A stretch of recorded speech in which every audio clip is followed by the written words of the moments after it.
Hi! Today I'm going to be making an 18th century heart-shaped pincushion. This is a really good beginner project that can be done with just the basic sewing materials of a needle and thread and some fabric and some material with which to stuff the pincushion. I'll make sure to include a list of materials that I used down in the description box, as well as a few tutorials for the stitches that I'm going to talk about. So I'm laying my paper pattern that I cut out from a piece of scrap paper on the fabric, and I'm going to trace around it with a little bit of chalk.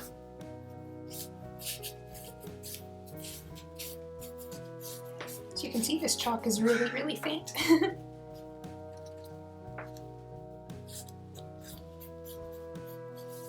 You could also do this with a pen, but I like using chalk because it's pretty faint, so it won't show up on a finished project. Oops.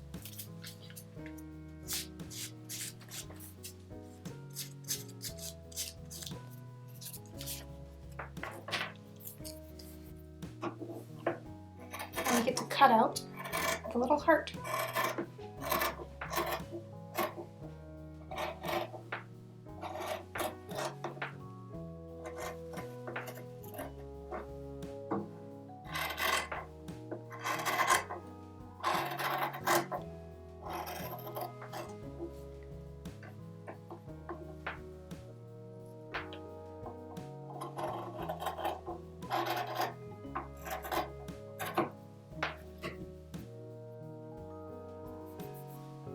So now I'm cutting a little piece of string. Well, this is actually linen tape, but you could use string or ribbon. This will be the tie that kind of holds the pincushion to my apron waistband if I ever need to hang the pincushion. So it'll look like this. So what I'm gonna do is I'm putting the pieces of fabric right side together. So this fabric has kind of a nap on one side. It makes it very plush, almost like fuzzy on one side, and then the other side is less plush. And I think I want the outside of the pincushion to have the less plush side. So I'm gonna put the two less plush sides together. And then I have my little tie. I'm gonna layer that in between. And I'm gonna kind of hold that in the center so it doesn't get stitched over. And I might put a pin in that so that it doesn't get messed up. I don't want to stitch through like the tie that's supposed to only come out from the top of the heart. So yes, both sides together. Now, I'll just start stitching, but first it will be helpful to pin around the edges. If you don't have pins, you could also baste, which is using long stitches to hold the fabric in place, and basting is also good. You're less likely to prick yourself on a pin, so I usually baste, but this is such a small project that I'm not going to baste it because I don't want to.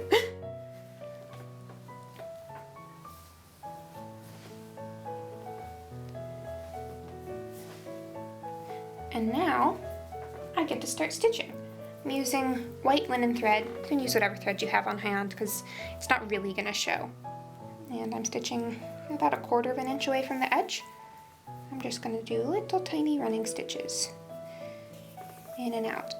I could also do a backstitch, which is where the thread kind of does leapfrog. So I go behind where the thread came out of the fabric, then come forward ahead of where the thread came out of the fabric, and behind that, and forward again. Or again, I could do the running stitches, which is just in and out. When you think of sewing, you probably think of a running stitch.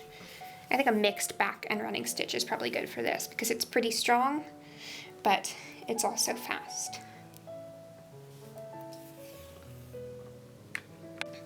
Now I'm getting to the tip of the heart, like the pointy inside bit of the heart. I don't know how to call that.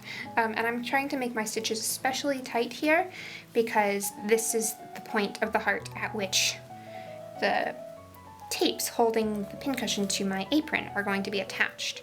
And you want to make sure those are attached very securely. So I'm probably going to do several stitches here just to make sure those tapes are attached. I don't want them to fall out and then for me to lose my pincushion. That would be pretty sad.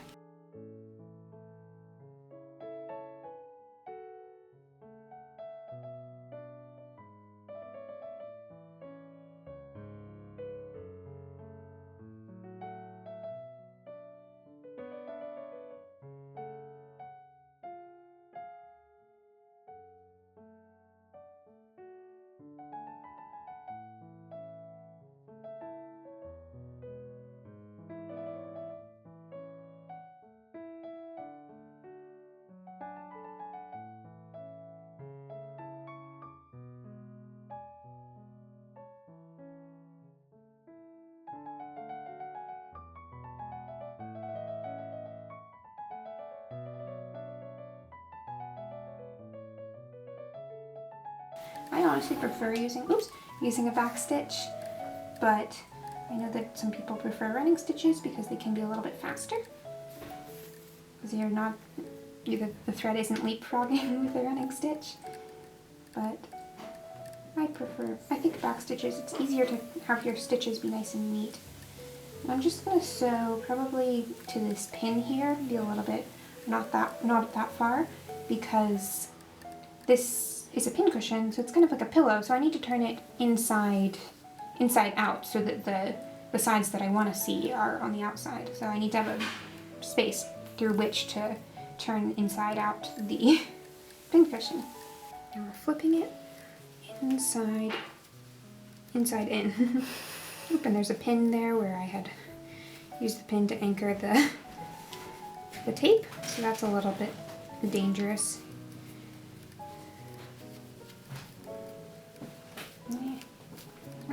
Okay, there, the pin's out. Don't have to worry about that. Oops, you can see that thread is stretched. Ooh.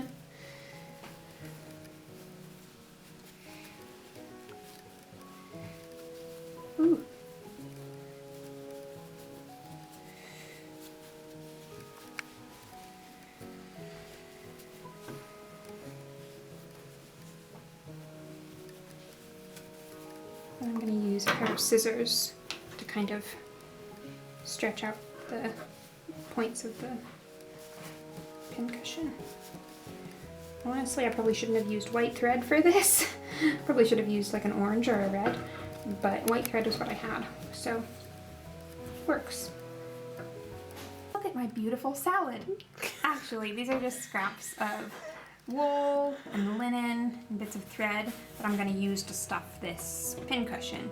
You could also probably stuff it with bits of dried grass or polyfill, like the kind that you put in a stuffed animal, or like your cat's hair or something. But I'm using bits of fabric. So now I'm just putting little bits of fabric in the cushion. As you can see, some of the bits of fabric are bits from this, cutting out this cushion.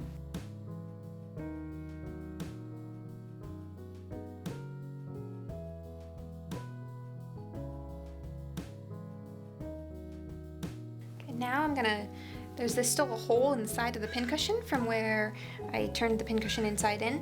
So now I'm gonna use really small stitches to kind of stitch it closed. So I'm trying to bury the knot inside the pincushion, so I'm going at it from the inside of the seam, and then I'm just gonna do little tiny stitches. And this is one where you want your stitches to be pretty small because they have to be pretty strong, because you don't want your pincushion bursting open and then having bits of whatever your stuffing is, be it cat hair or scraps of fabric, flying everywhere. If you make a pincushion, I would love to see it. I'd love it if you could tag me on Instagram, and that way I'll be able to see it, which would be super cool. I'm knotting the thread because I stitched the little slit closed. I'm gonna knot the thread again, making a little loop. Oops. Oh, that crow is really going out there. Making a loop, making another loop, pulling it taut. Then I'm going to take my needle and kind of bury it in the pincushion and come out a little bit away from the knot and pull that taut. And then, oops, I'm going to cut that thread. Now I get to take pins from this pincushion and put them in my new pincushion. Oops.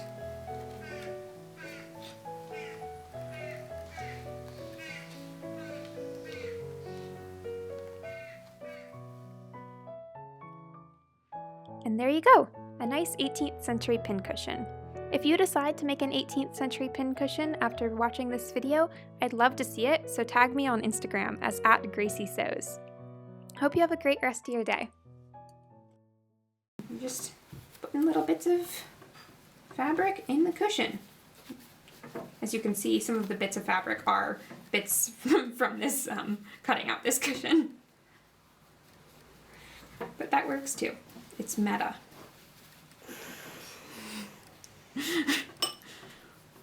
I think I'm really funny. I don't know about you. Gracie. Is that gonna go in the video? Questionable. We'll see. Maybe I should...